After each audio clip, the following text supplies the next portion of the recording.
पुरी ठारू मात्र 25 किलोमीटर दूर पश्चिम को गले पड़े छोटिया सहरटीए ना तार हूँ ब्रह्मगिरी।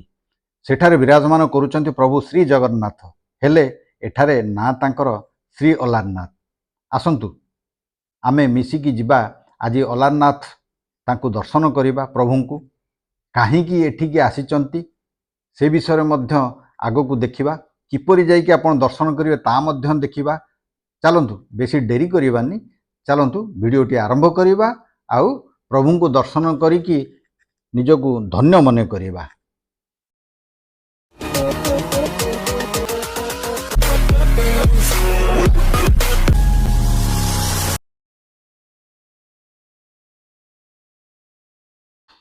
जय जगन्नाथ सांग माने, ट्रावेलर जीतू 61 रो आउ गोटे एपिसोड को आपण समस्त को स्वागत करूची। आसंतु बुली जिबा आमे ब्रह्मगिरी रे थिबा प्रसिद्ध मंदिर श्री अलारनाथ मंदिर। किपरि जिबा, केमती जाइकी दर्शन करिबा ता मध्य एथिरे देखैबी।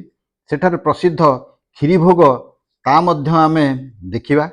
ए सबु देखिबा पई हेले आमको भुवनेश्वर रु सकाळु सकाळु बाहरिया पड़ला। सकाळ 5टा बेलू आम भुवनेश्वर बाहर की जाकि पहुँचलु आम अलारनाथ पाखरे ब्रह्मगिरी थिबा प्रसिद्ध मंदिर। देखंतु कि भिड़ होईची जाई पहुँचला बेलू प्रचंड भिड़े बर्तमान लोक माने बा भक्त माने लाइन लगे थांती। भाई कि धस्ता धस्ती बापरे, ये को देखला परे मु भाबिली मु बोधे दर्शन करि परिबी नाही। तापरे मते सेठी सिक्यूरिटी जो माने अछंती से माने कहले सर आपण लाइन रे चली आसंतु, आपण सुंदर भारे दर्शन करिवे।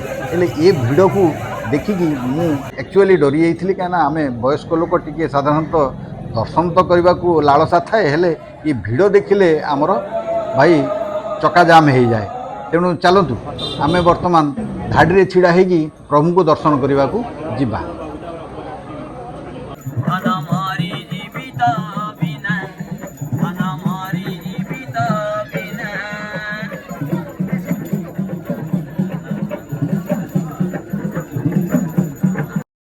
ताहले आसंतु गोटे रोचकपूर्ण कहानी शुणिबा प्रभु श्री जगन्नाथ को लेकिन। आप मैंने समस्ते जानते स्नान पूर्णिमा रे प्रभु श्री जगन्नाथ बड़ भाई बलभद्र, माँ सुभद्रा एवं सुदर्शन अत्यधिक पानी रे गाधेबा फल जर रे पीड़ित होती। फल तांकर सर्वसाधारण दर्शन भक्त मानक बारण करा जायथाय। हेले प्रभुंकर परम भक्त श्री चैतन्य महाप्रभु अड़ी बसथिले जे श्री जगन्नाथंकर दर्शन न मिलवा पर्यंत से किछि खाइबे नाही, एपरिकी पानी मध्य स्पर्श करिवे नाही।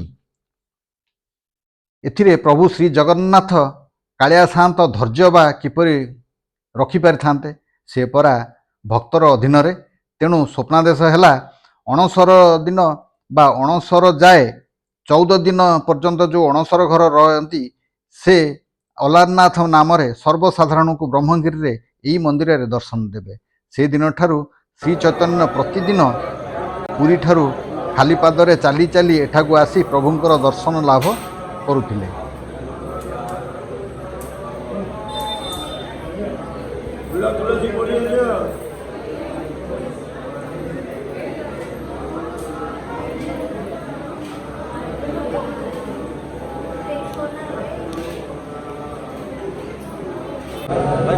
अलारनाथ मंदिर रे पहुंची गली, मो पछरे देखंतु अलारनाथ मंदिर। प्रभु अलारनाथ मंदिर रे प्रवेशिका फीस किछि नाही। जेकोसी हिंदू आपणकर आसिकी मंदिर रे दर्शन करि परिबे। ए भितर को जोता चप्पल अलाउ नाही। जोता चप्पल आपन बाहरे स्टैंड अच्छी, स्टैंड रे रखिबे।